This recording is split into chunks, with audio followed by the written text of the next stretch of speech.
에베소서 6장 12절입니다. 우리의 씨름은 혈과 육을 상대하는 것이 아니요 통치자들과 권세들과 이 어둠 세상 주관자들과 하늘에 있는 악의 영들을 상대함이라.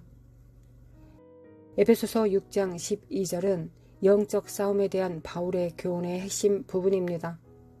오늘날 일부 기독교인들은 이러한 교훈과 깊이 연결되기가 어렵다는 것을 알게 됩니다. 이는 종종 현대 사회가 영적 세계와 같이 보거나 만질 수 없는 것에 대해 생각하는 방식을 바꿨기 때문입니다.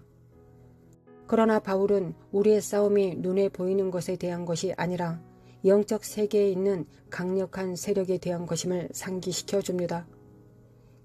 그리스도인으로서 매일의 문제와 어려움이 우리가 보고 만질 수 있는 것보다 더 많은 것을 포함한다는 것을 기억해야 합니다. 때때로 바울이 말하는 영적 싸움이 일상생활에서 멀리 떨어져 있는 것처럼 느껴집니다. 우리는 사물이 실제라고 믿기 위해 보고 만지는 것을 좋아하는 세상에 살고 있습니다.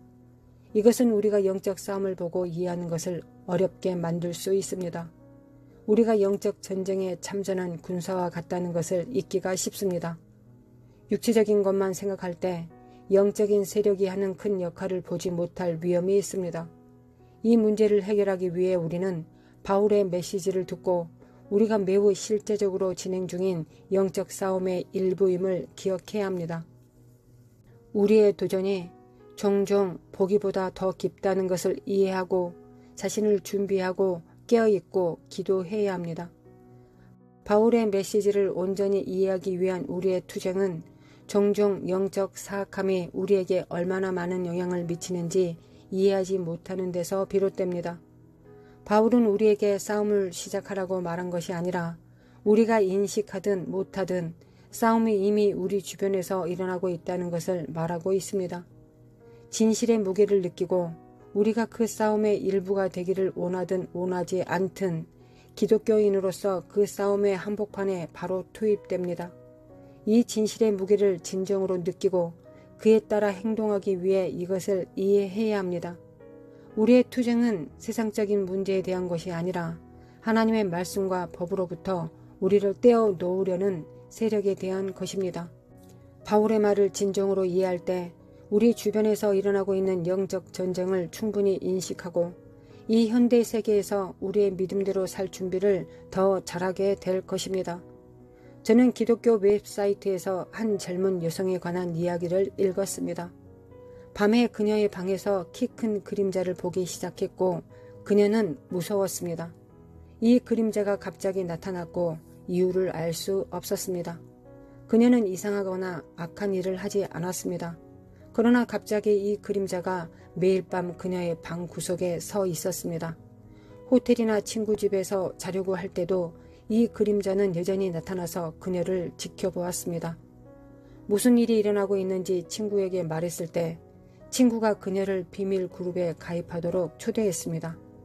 친구는 그녀에게 이 그림자로부터 보호하기 위해 주문을 걸 수 있다고 말했습니다. 그래서 젊은 여성은 그 그룹에 가입했고 그룹에 더 깊이 들어가면서 그들의 활동에 참여하기 시작했습니다.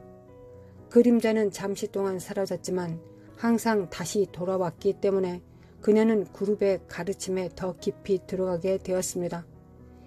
이 사이클은 계속 반복되었습니다. 젊은 여성이 깨닫지 못한 것은 어둠으로 어둠을 막을 수 없다는 것이었습니다.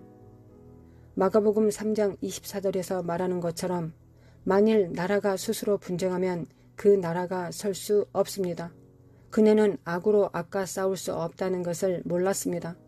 이 젊은 여성의 삶에서 이상하고 무서운 일들이 일어나기 시작했습니다.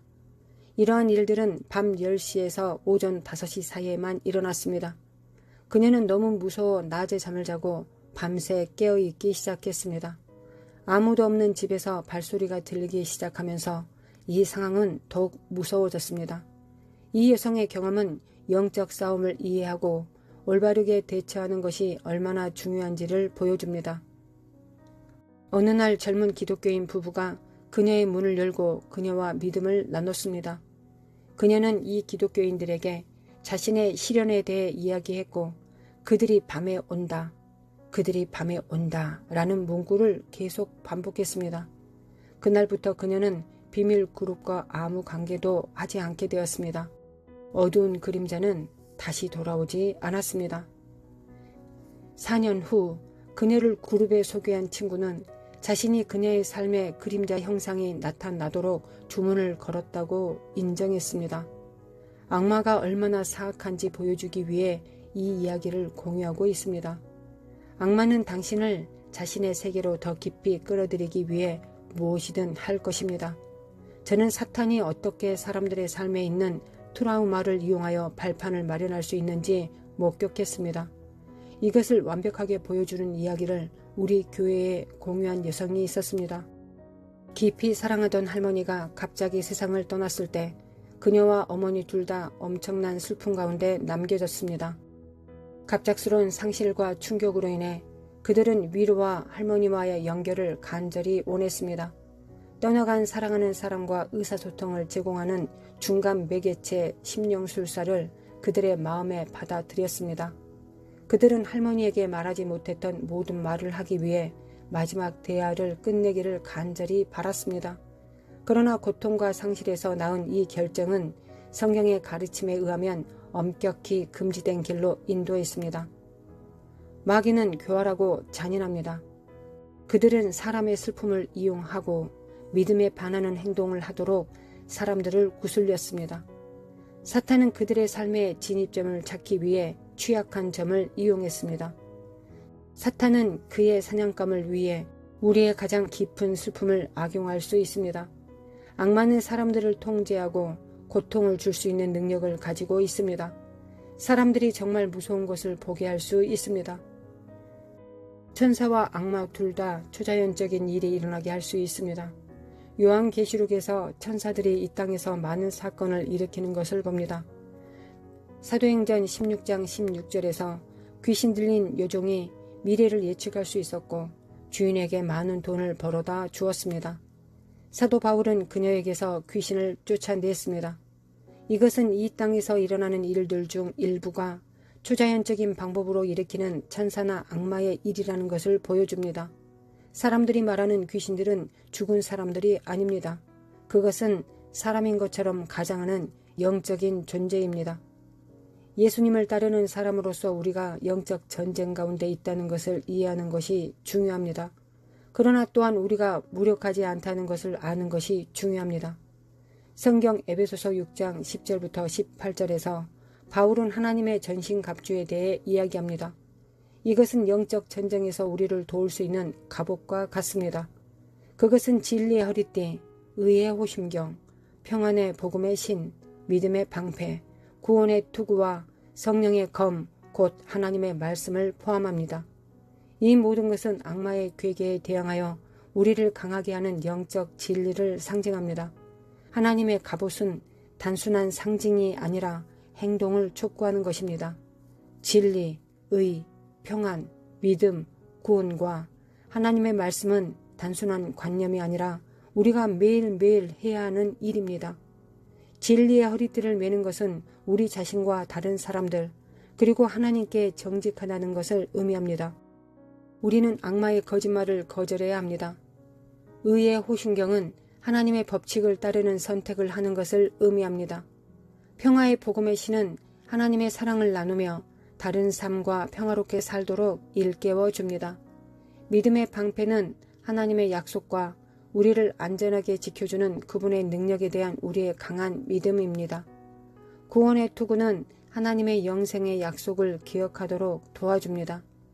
하나님의 말씀인 성령의 검은 영적 싸움을 위한 우리의 도구입니다.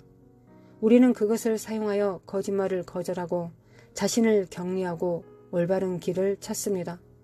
기도하고 하나님과 함께 시간을 보내는 것도 영적인 승리에 매우 중요합니다. 에베소서 6장 18절에서 바울은 항상 기도하라고 말합니다.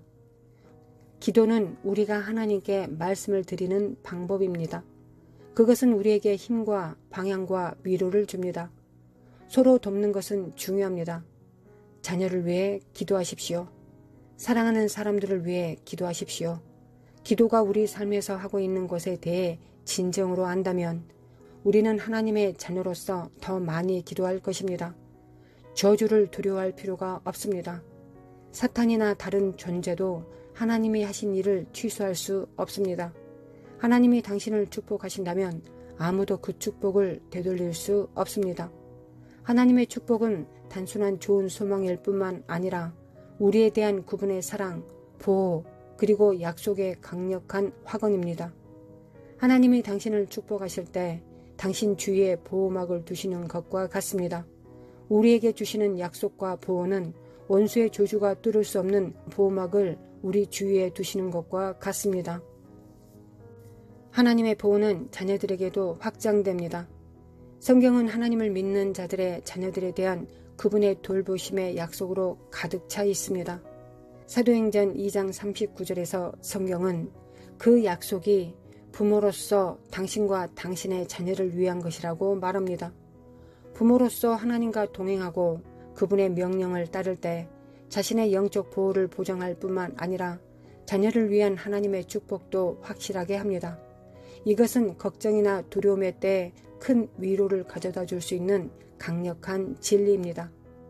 하나님께서 축복하신 것을 조주할 수 없음을 항상 자신에게 상기시키십시오. 큰 소리로 말하십시오. 마음속으로도 말하십시오. 그것이 당신 안에 깊이 가라앉을 때까지 말하십시오. 당신은 축복받고 보호받을 뿐만 아니라 당신을 해치려는 사탄의 시도를 저지할 권세도 가지고 있습니다. 야고보서 4장 7절 그런즉 너희는 하나님께 복종할지어다. 마귀를 대적하라. 그리하면 너희를 피하리라. 이것은 그의 자녀들에게 하시는 하나님의 강력한 약속입니다. 우리는 무력한 희생자가 아닙니다. 오히려 우리가 하나님께 복종할 때 악마를 대적할 수 있는 능력이 있습니다. 악마는 도망칠 수밖에 없습니다. 마침내 우리는 예수님이 이미 싸움에서 승리하셨다는 것을 기억해야 합니다.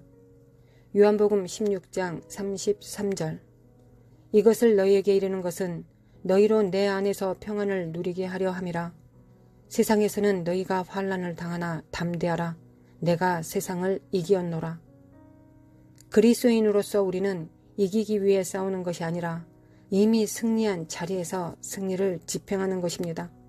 악마는 강하지만 하나님은 더 강하십니다. 예수님의 희생 때문에 우리는 죽음을 두려워할 필요가 없습니다. 죄의 권세와 악마는 꺾였습니다. 이것을 알면 우리는 용감하고 자신감 있게 영적 싸움에 임할 수 있습니다. 로마서 8장 37절 말씀처럼 이 모든 일에 우리를 사랑하시는 이로 말미암아 우리가 넉넉히 이깁니다.